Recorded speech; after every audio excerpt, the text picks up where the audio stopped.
We're streaming. We're not streaming. No, we're not. We are totally streaming, and we're live, ladies and gentlemen. And first of all, thank you for joining us at the Marketing Geeks podcast. This particular show is kind of our throwaway show, but it's something that we do every year, and that is that we like to break down just the geekiest junk that we've seen all year, and or read or experienced, or just our own personal favorites. So if you want marketing advice, you shouldn't listen to this podcast at all, probably. Yeah, but at least listen to a different episode, right? Definitely listen to a different episode. We'll go over some of our favorite episodes, but this is just we'll mention a thing or two about marketing in here also. True, but if you want to just hear some cool like geek stuff that you may find interesting, this is the podcast for you. Absolutely, ladies and gentlemen, boys and girls, welcome to the Marketing Geeks. Marketing Geeks. Ladies and gentlemen, we are live. We're back. Marketing Geeks is back, and this is our yearly retrospective where we like to just kind of break down all the nonsense that when we're not marketing. Sometimes we like we like other geek things. When we do our retrospective, we get introspective, is what you're trying to say. Yeah, absolutely. And it's been a weird year. I mean, in the whole, I've spent it was pretty normal to me. Well, I've spent most of that's true for both of us. Even if this year was exactly the same, we'd still be doing, in our houses, not wearing pants. I mean, I'm more of an introvert than you are, so just introvert, computer nerd, working at home. Totally normal year. That's right. So why don't we kick it off? You know what I'd like to kick it off with, because we love movies. It's one place that you and I definitely connect. And I am going to play now a clip. This is a clip from last year where we made our predictions of what was going to happen in the movies.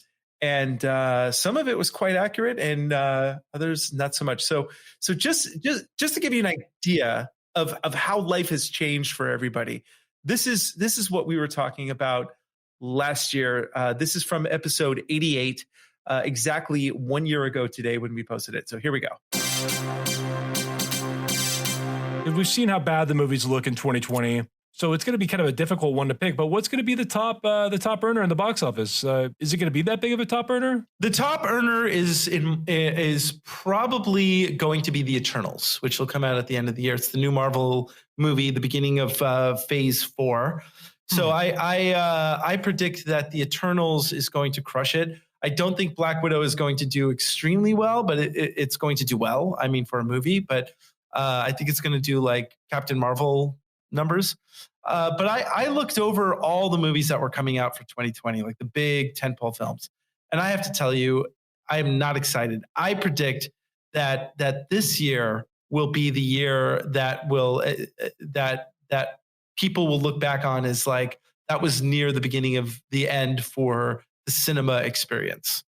I think it's going to go more towards streaming at this point. Now, I hate these movies, but I think the top earner of 2020 is going to be the Fast and the Furious 9. Oh, absolutely. But the dark horse that I'd like to see become the number one earner in 2020 would be the movie Tenet, which is Christopher Nolan's movie, which I don't really even know what that's about. So I think if the reviews come in positive and everybody rallies behind it, it's got a chance. Yeah. But that's the dark horse. So I'd like to see an actual good movie do well in 2020 and be the top in the earner in the box office. Yeah. And then James Bond will do really well. Birds of Prey will do really well. I think Mulan will probably do well in China, but not so well in the US. And that's about it. I think Sonic is going to be a bomb. Of course.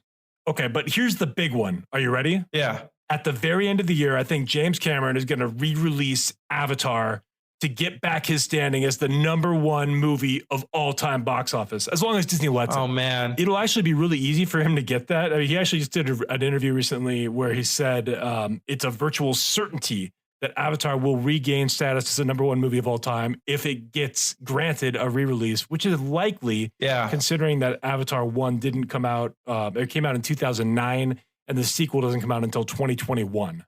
But the other part of this is that I think that James Cameron is going to attach the Avatar 2 trailer to the re-release exclusively. And that's, unfortunately, the most exciting event of 2020 in the world of cinema.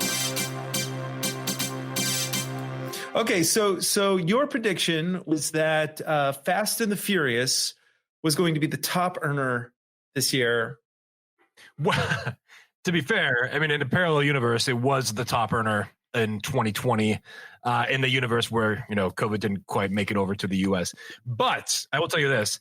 Everything I said in that clip, and I couldn't hear a word of it when you were playing it, but I listened to it before we recorded, so I know what I said, was accurate, except it's just delayed by 1 year. Yeah. So everything I just said is the exact same prediction I have for 2021, except starting January 1st, 2021, till the end. So yeah, Fast and the Furious 9, the same movie, is going to be the number one box office earner. Yeah. Avatar 1 is going to be re-released at the end of the year, and the trailer for Avatar 2 will still be rolling out with the Avatar 1 re-release, and Avatar 1 will overtake Avengers Endgame as the number one movie of all time. James Cameron will return to his throne, and balance will be returned to the Force. I don't know, man. I really don't know, because the thing is that it's going to be a hard ask to get people into the movie theaters, right? And it doesn't matter. You're talking about the number one box office. Somebody's going to win it. It doesn't mean they're going to make 300 million. They could make 50 million. Yeah. Fast and the Furious is still going to outsell everything else because people love dumb movies where cars run or fly in the sky and Vin Diesel says a line and the family. It was just so good. I can't get enough. The family. There's an explosion, like brew, brah, boom. And love that. And I predicted that, of course, Black Widow and Eternals would be up at the top. And I think you're right. Like all my predictions just were pushed back. But for the movies that you did see, give me a rundown, because you haven't seen too many movies this summer. So give me this is the best of show. Tell me the best things that you've seen movie-wise all year, if you can. In the theater, I believe I might have saw two movies, but the only one I remember seeing, so I'm going to call this the number one movie of the theater in 2020, was Birds of Prey, the Harley Quinn movie, which I thought was, I went in with like low expectations. And I came out thinking, wow, that wasn't bad. So really, very possible. I have not revisited the film ever since watching it. It's very possible that I just had such low expectations that I thought it was better than it was because of that. And that's happened to me before. So it's very possible. But I actually quite enjoyed it. I thought Ewan McGregor was pretty funny in it. He played Black Mask. And then his little sidekick guy was funny. It was Victor Zsasz, but he totally different take on the character. It was, I enjoyed it. Then again, I'm telling you, my expectations were below zero. So sometimes my, the reality of it may be off when that happens to me. I can sometimes overestimate how good something is. Well, I have to tell you, I too went in with very, very low expectations, and I have to tell you, my expectations were met. So, yeah, I Did you see in the theater though? I saw the theater. Now that said, my expectations for James Gunn's Suicide Squad reboot are very high, and I have a feeling they will be met. So. I'm hearing good things, but I also heard good things about Wonder Woman 1984 coming up. I haven't seen it yet. I still haven't seen Wonder Woman 1984, but I've heard terrible things ever since it's been released. But there was a lot of positive hype coming into it ahead of time. But I have not seen it, so I cannot judge it quite yet. I do have HBO Max, so I have access to it. Apparently, it's only streaming on HBO Max until January 21st, so I actually have a limited window. I didn't realize this, but I do. So I gotta watch it pretty soon. Let me tell you something. That you know how a movie's so bad you leave the theater? That movie was so bad I had to leave my house. Wonder Woman, you watched it. You started it? You hit play? You hit the play button. Look, I used to work in the movie industry, and I did test marketing for films, and you can smell a stinker a mile away. You really can. And I just say no. So I'm going on record. This is my prediction. Hopefully I'll play it next year. My prediction for next year is that Suicide Squad 2 will be unbelievably good. It will be probably the best like superhero movie of the year. So that is my prediction for 2021. I don't think that's that outlandish. I've heard really good things about people that have seen the test screenings. I'm hearing great things from the set. So I read a lot of geeky movie websites. So James Gunn is a talented dude, and he's the director of Guardians of the Galaxy 1 and 2. If you don't know who he is, he also laid out a tweet from 10 years ago that got him almost kicked out of the Marvel team, but then he was salvaged because his reputation on set won him back over with the Disney execs. And it sounds like he's a pretty good guy. He's got a dark sense of humor, but he's a good guy. But a lot of us have dark senses of humor, so I'm all good with that. That's true. And I've been thinking a lot about cancel culture lately because a lot of people on the right are like cancel culture. They're trying to cancel everything. And I was thinking about this. They're all like cancel marketing geeks. God, I wish somebody would. Otherwise, I got to keep coming back here. The funny thing about, just to go on a small tangent, the thing about cancel culture is that if you believe in the market forces, the invisible hand of the market forces, if you truly believe that the market forces should dictate what happens, then you should have no problem with cancel culture. Because the thing is that if people don't want to buy your stuff anymore because they're offended by you, that is the free hand of the marketplace doing its thing, right? So I don't. Yeah. I mean, I guess the argument would be if it's like government political involvement, I guess would be the argument. I'm just trying to think of the counter argument here. That would be what I would come up with. Yeah, but they're not. But it still is like, even with that though, it's still your decision. It's still based on the market, laissez-faire, whatever. Yeah, exactly. So look, if you have a problem with J.K. Rowling suddenly being transphobic and you don't want to buy her books anymore and you think she should be canceled, well, you have a right to not buy her stuff and protest it online. Don't dox her. Don't go to her house and do crazy shit. Don't confront her, but you are free to express your opinion and not buy her stuff. That's a good point, though. A good line to draw is like doxing is a good line to draw. That's too far. Yeah, I think. Yeah, or affecting someone. You threatening someone's life. Come on, people. Let's be adults here. But my favorite movies of the year. So let me go over quickly what those were, because I did see quite a number of movies. I saw Queen and Slim, which was a little independent film about two people on a Tinder date for the first time who this black couple, they don't really get along, and on the way home they accidentally get into an altercation with a cop. And the guy ends up shooting the cop, and next thing you know, they're on the run. That was a pretty good movie. I also enjoyed. I just saw it the other day. I highly recommend it. Palm Springs. I think it's on Amazon, and it's oh God, what's his name? Not Adam Sandler. Guy from Saturday Night Live. No. Adam Carolla. The guy that does the digital shorts all the time. That guy. I don't know. Anyway, Palm Springs is a wonderful movie. It's kind of like somebody was a big fan of Groundhog Day and just thought, well, wouldn't it be cool if it was Groundhog Day, but it had these other elements in it? Like you were stuck in Groundhog Day with another person. What would that be like? And did you watch the Twilight Zone this year? The new episodes? I mean, I didn't see any of it.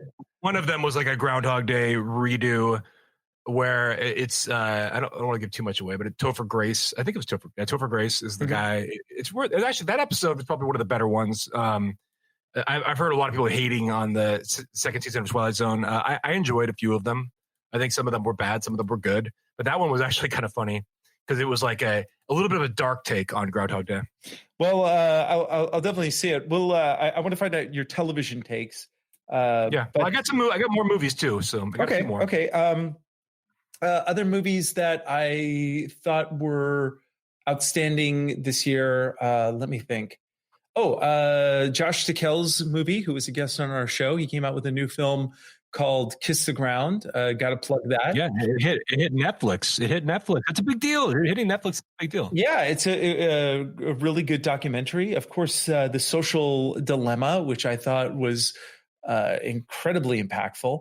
If you haven't seen that, you must see that.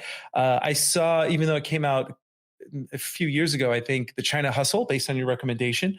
We had one of the people from two of the people, that's right, from The China Hustle were guests on our show. Those were great episodes. So we had Dan David and Carson Block from the movie The China Hustle. Yeah. I also watched that in like around January or February of this year for the first time, and then we just reached out and brought them on the show. And those are amazing interviews for anyone interested. I'd say that, I mean, that goes into a little bit of marketing, but a lot of just like the stock market and market manipulation and the fraud that goes on in Wall Street or behind the scenes, not necessarily Wall Street, but behind the scenes. Yeah, that was episode Marketing Geeks episode 116, which would dropped August 22nd of this last year, 2020. That was a really great show. So anyway, I highly recommend those. I also just recently saw Soul on Disney Plus, and I really liked it. I started it. I really enjoyed the beginning of it. I have a 2-year-old, so we couldn't keep him engaged the entire time, but I need to go finish it. So I really like the beginning of it. Well, you got to give your kid Adderall, man. He's at the age. What is he now? 3? That's right. He's not quite 3. 2.5, I think, is the 2.5 6 months. Yeah, maybe another like 2 3/4, kind of the Adderall mark. Yeah. Sure, get him on the Adderall and antidepressants like most 3-year-olds nowadays. So yeah, Soul was super good. Pixar pulled it off again. The movie had a lot of heart. Now, did you see Mulan, the live action Mulan? Because I did not. I did see Mulan, and I felt for those of you who don't know about Mulan, there was a few problems with the movie. First of all, when they created the movie, they made it specifically for the Chinese market. Part of the I guess the feedback that Disney has received through the years is that they whitewash a lot of the roles, where they put white actors in the roles where should be traditionally Asian roles, or and I think that actually is something that goes too far. Like, well, should we get gay people to portray gay people in the movies? It's like, well, my God. I think it was last year, Scarlett Johansson got cast as a trans person, and there was such backlash that she had to back out of the movie. And then now I think the movie's not going to get made. So that's what can happen though too, is if you take it too far, then the entire movie doesn't get made, and then the whole subject doesn't get covered. Which actually I kind of agree with, because I've seen a lot of beautiful trans people, but nobody's Scarlett Johansson beautiful. You can't make that kind of transition and be realistic with it. Come on now.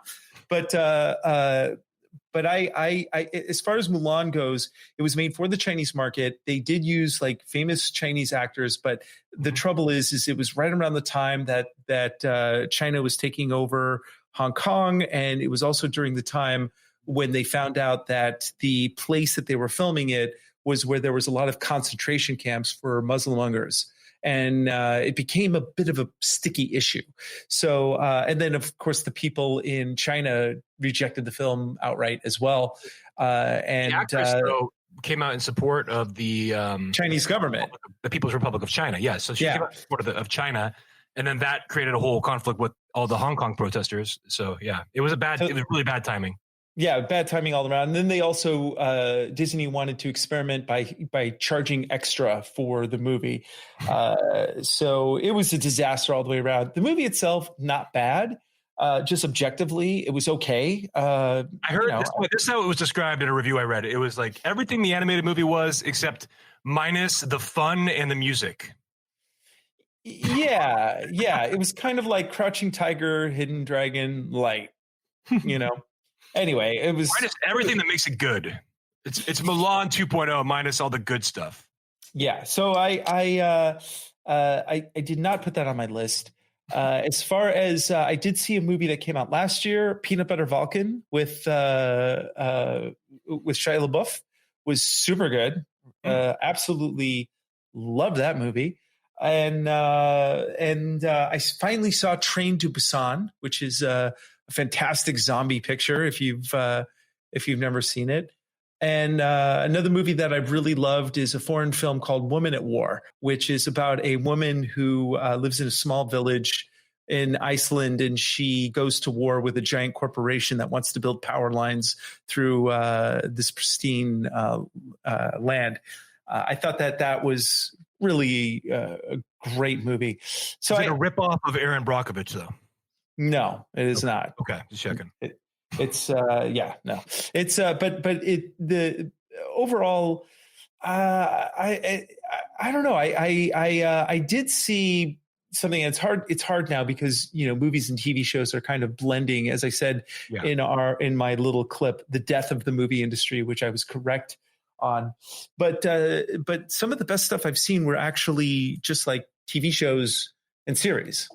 So as far as probably the best thing I saw all year was The Queen's Gambit on Netflix. That blew the doors off of pretty much anything. So that, to me, I'm putting that as like the number one thing that I probably saw all year. Yeah, and I still haven't seen it. So I think everything I saw was just bad for the most part. But I mean, there's different levels of bad, and that's what we have to judge things by. So if we have to call things that are the best of the bad, that's why Birds of Prey is up there on the list. But I did see Tenet. I think we mentioned this in the last episode. I just want to bring it up briefly. That Tenet, I enjoyed Tenet. I think, again, it's overly convoluted. They didn't need to make it as complex as they made it. They could have simplified the plot a little bit so that your everyday person could understand it a little bit better. And I think that would have benefited the movie overall, especially the box office. Although, given the circumstances, I don't know that anything could have benefited the box office. So it was kind of a rough time just to release movies in general.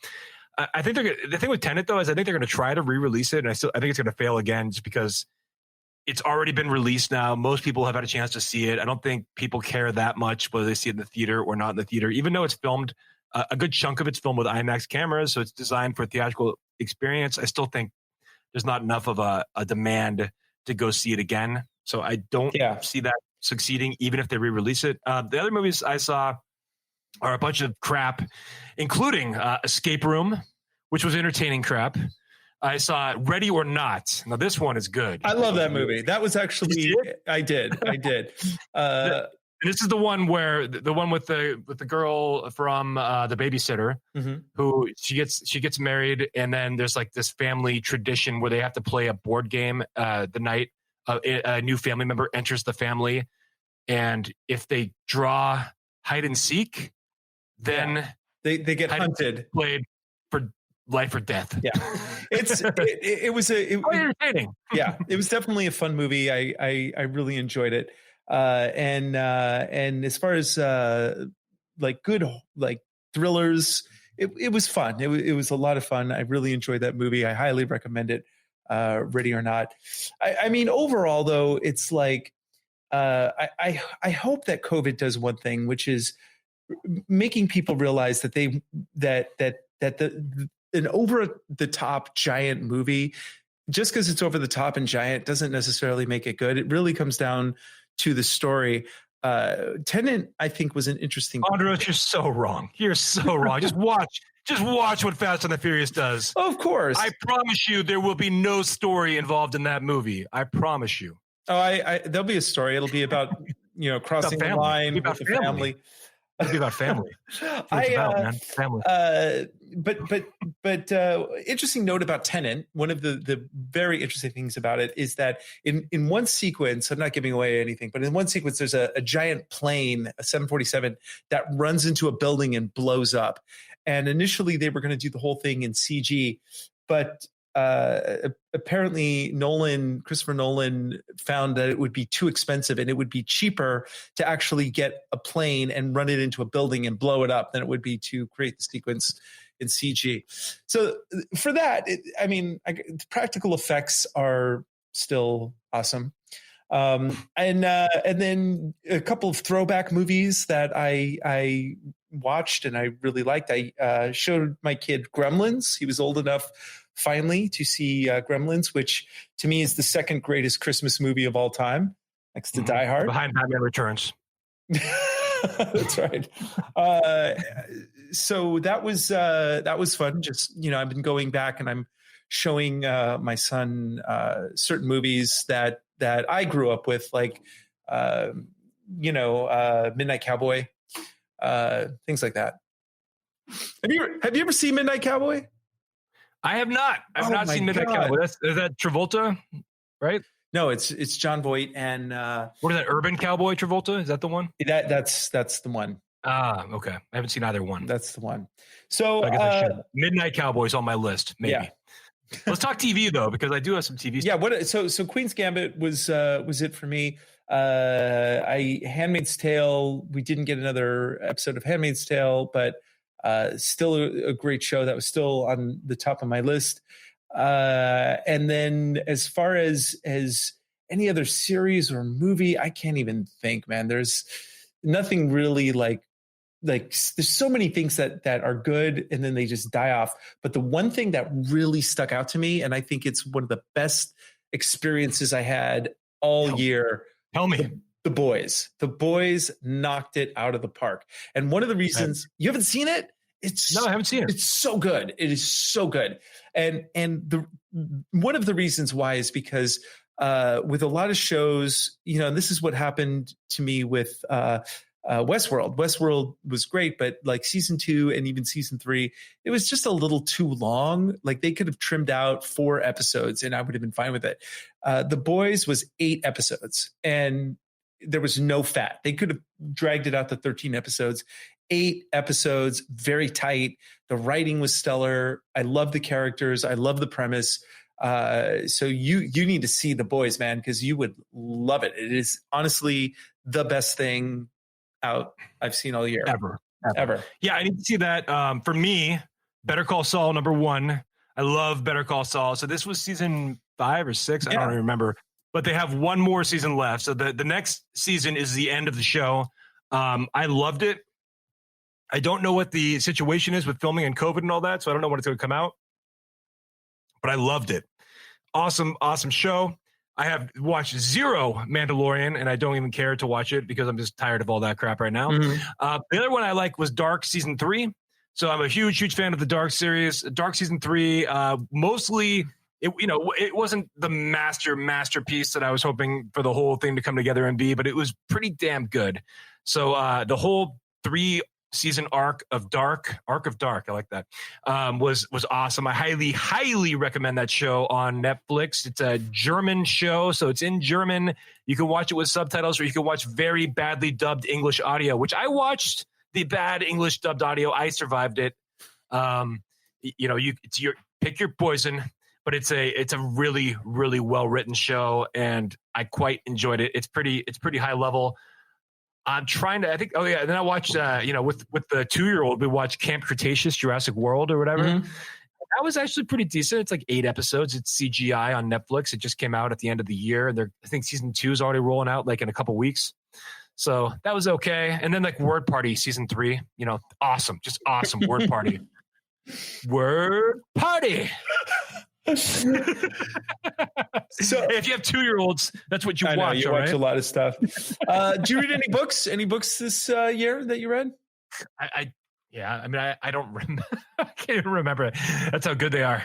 I don't know. Come back to me on that. Okay. What you got? Oh man, I have a huge list. Some of these are old school. So Kindred by Octavia Butler.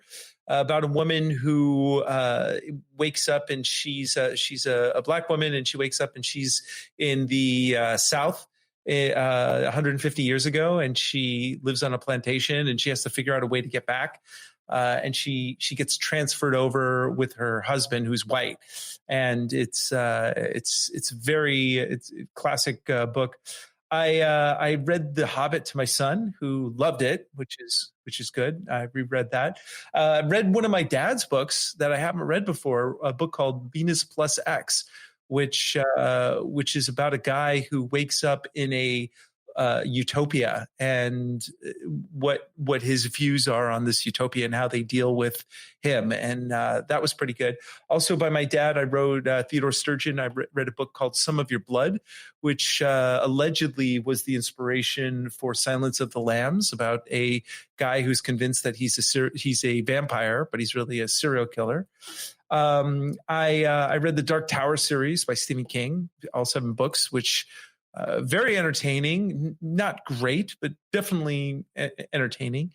Some more serious things I read Man's Search for Meaning by Viktor Frankl, about a famous book about a guy who spends his time in a concentration camp.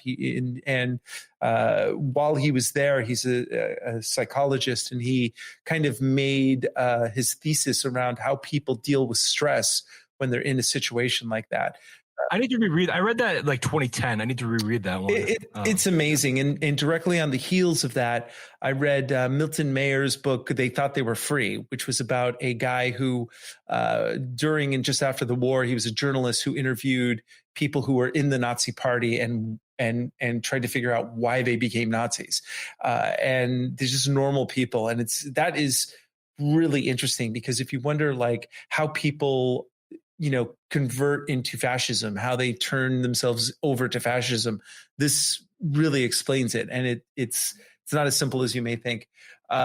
So one of the, and then I reread Confessions of an Economic Hitman by John Perkins, which I highly recommend. Every American should read that. If you really want to know how geopolitics works in America, read Confessions of. What year was that written? That was written in the 80s or early 90s, and it's about a guy who worked for the International Monetary Fund. His job was to basically go into a government and say, "Hey, you've got all these resources, and the International Monetary Fund will come in and we'll build you an airport, we'll build you sanitation, and we'll build you power plants and hospitals. And in return, you put up for collateral your resources in your country." And when they make the numbers look really good, and inevitably these countries would default on their loans. And of course, when they do, then we go in and steal all their stuff. And if the governments do not agree, or the president or the elected leaders do not agree with that idea, then they send in the jackals to do their job, which is, assassinate democratically elected individuals. So it's interesting, because you can trace what's happening in Venezuela and Latin America. And the reason that people are coming up to America right now from those countries is as a direct result of stuff that America did during that time, during the 70s and early 80s, the secret wars that were happening. And it's an incredible story of history lesson that nobody really talks about. So highly recommend that book.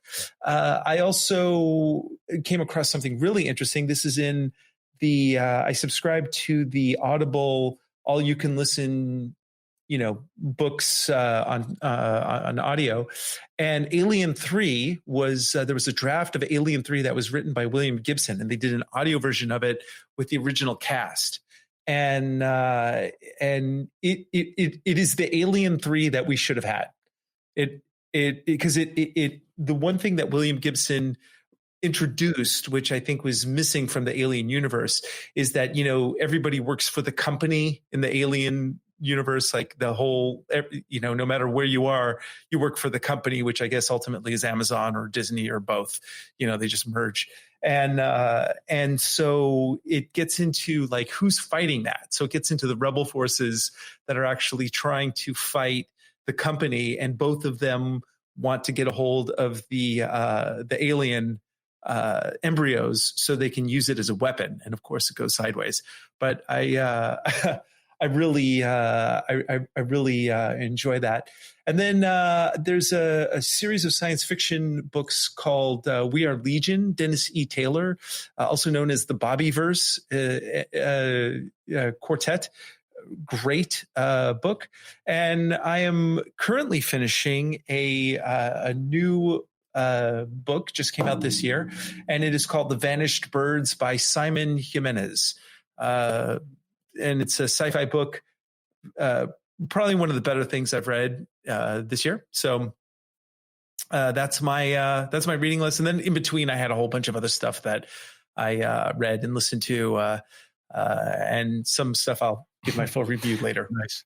For me, I was gonna say that for books, I pulled up a couple here that I couldn't remember the titles, but I got them up, and I mean most of them are like more like textbooks. So copywriting, a couple of the ones are copywriting books. The 16-word sales letter, which is a proven method of writing multi-million-dollar copy faster than you ever thought possible, by Evaldo Albuquerque. I don't even know Albuquerque. I don't know how to say his last name. Mm-hmm. But awesome book on copywriting, on the subject of copywriting. I also got a couple books by Gary Halbert on copywriting. And then another book I got is by Dane Maxwell, Start from Zero, which I quite enjoyed. And I listened to a few episodes of his podcast, checked out his book, and I thought that was a pretty solid book. For me, though, I'd say most of my learning, things like that. I mean, I spent a lot of time watching YouTube videos and like interviews with CEOs and lots of that kind of stuff this year. I also got a book on evolutionary psychology, which is like a textbook that I'm very fascinated on that subject as well. So a lot of kind of like textbooks and less casual reading this last year. I think this year I'm going to be doing a lot more of like traditional business books, because we were just talking before we started recording about how we both have a ton of books in our Audible accounts. So yeah. I got plenty of business books to catch up on. And I think in 2019, I read quite a few business books. 2020, I definitely slowed down. There's probably one or two that I'm forgetting that I did on Audible as well this year. But I think in 2021, I'm going to be doing a lot more audio business books, and in a combination of also more, textbooks and things like that too. So what was your biggest takeaway, like your biggest lesson for 2020? If you were to boil it all down, what was the best thing that you learned all year? I mean, a couple things here. So number one, that business success is tied to your ability to be flexible and your ability to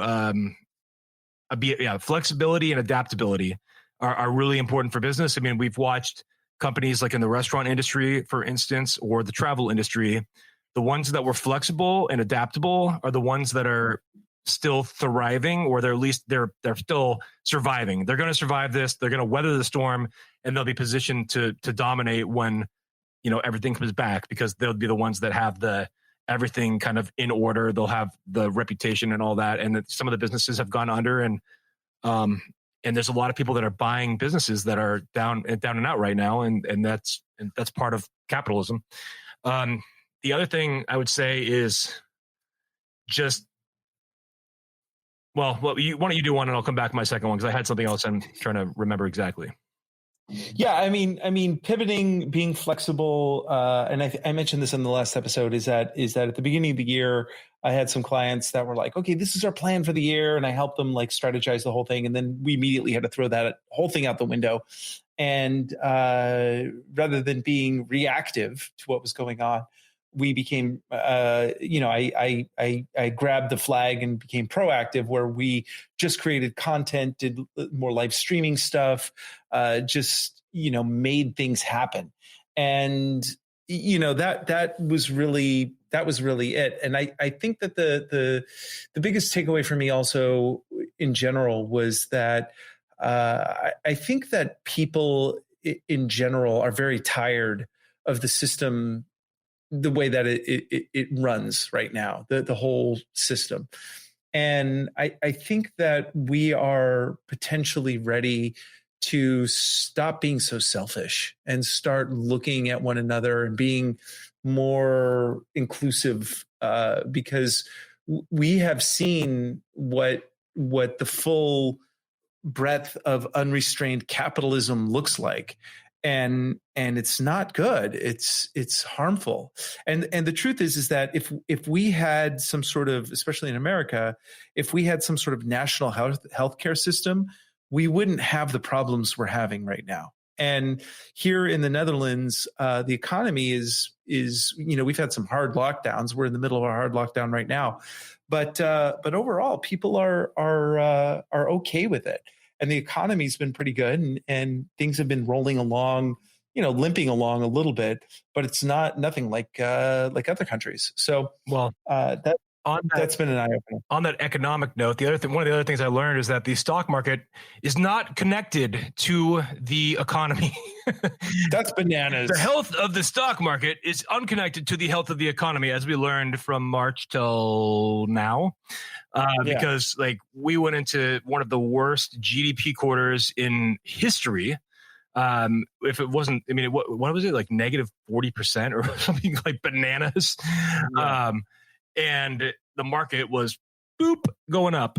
And so there's just an utter disconnection between the economic conditions and the market conditions in the stock market, which is something I never understood. And I still don't really understand.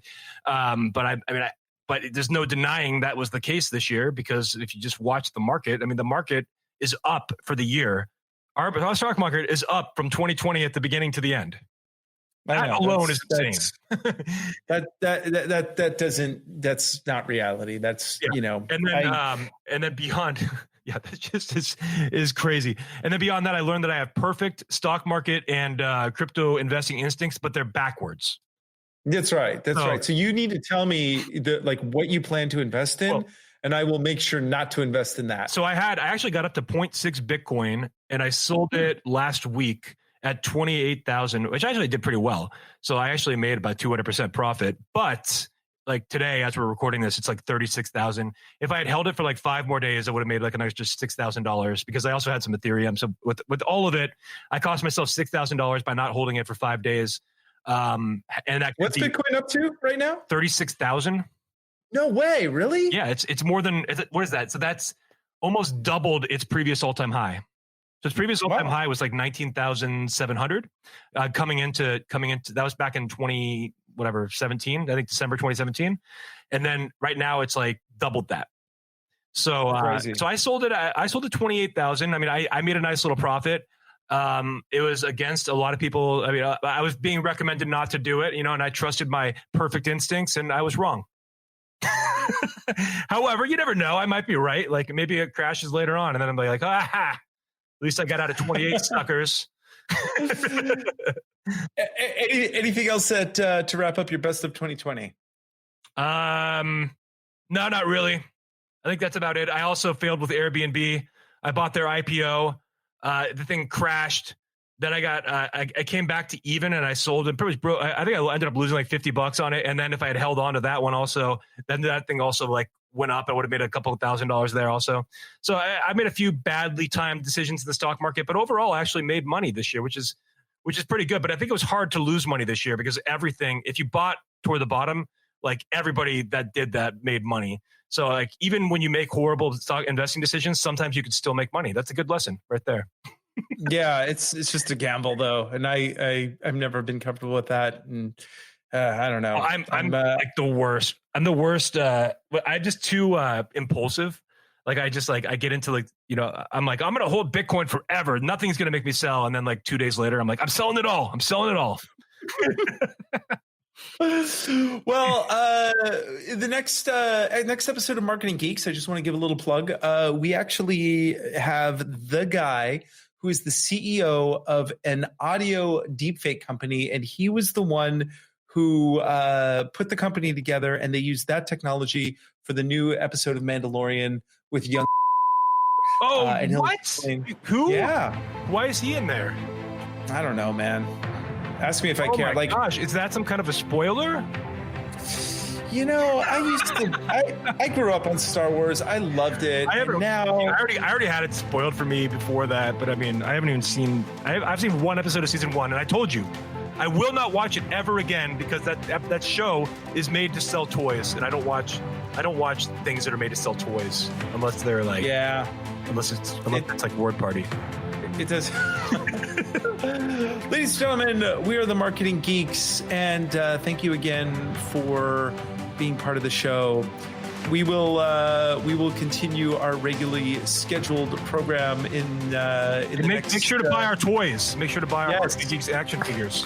We have a baby Justin Womack figure ready to go, and it's cute. You can cuddle with it. And a porg. We have Andros porgs. Andros Sturgeon porgs from the That's episode right. 8, whatever they are, the little furry cute things from the Last Jedi. We've made Andros' face onto a porg. That's right. You can get a costume, a Star Wars costume of me. It's fantastic. And with that, ladies and gentlemen, we are the Marketing Geeks, and we are out. Stay classy. Marketing Geeks, come on, bring your friends. We'll learn marketing from distant lands. Andros Sturgeon and Justin Womack, the fun will never end. It's Marketing Geeks. Marketing Geeks.